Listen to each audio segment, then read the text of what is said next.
Hello mga guys! So ngayon, itutur ko kayo sa aming bagong washing room. Ito siya. Okay. Kung gaano kaliit yung aming washing rooms dati, siya namang idinoble nito. Ito siya.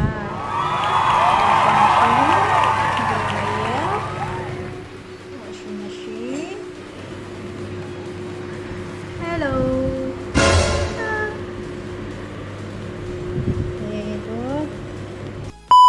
So, tara.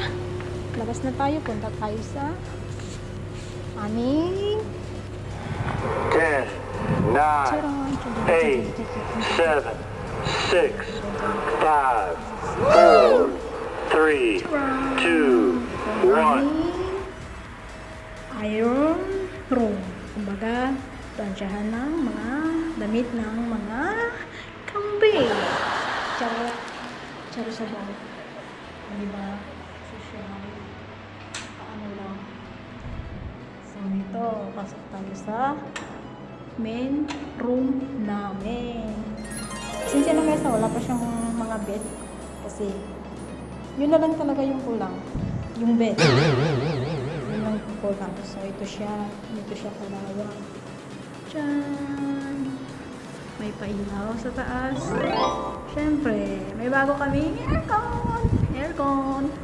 Kami na yung magkukontrol. Kung gusto ba naming mag-aircon or hindi. Wow! Yan, di ba? So, punta tayo sa bathroom. Ito naman yung aming bathroom. Ang laki din. Grabe ba?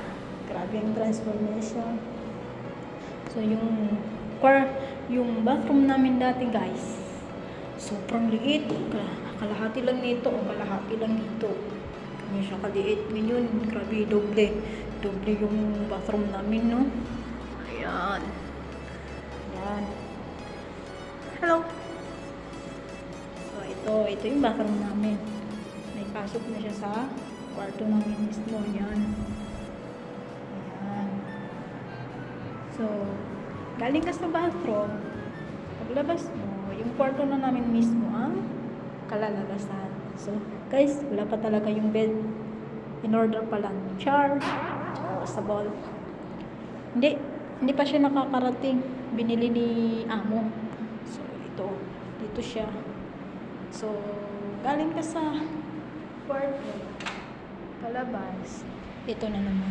Ito na yung namin, paplansyahan ng mga damit ng mga kambing. Ito. Pero, pwede rin naman makita yung dito namin. Ayan yung washing room namin. Ayan.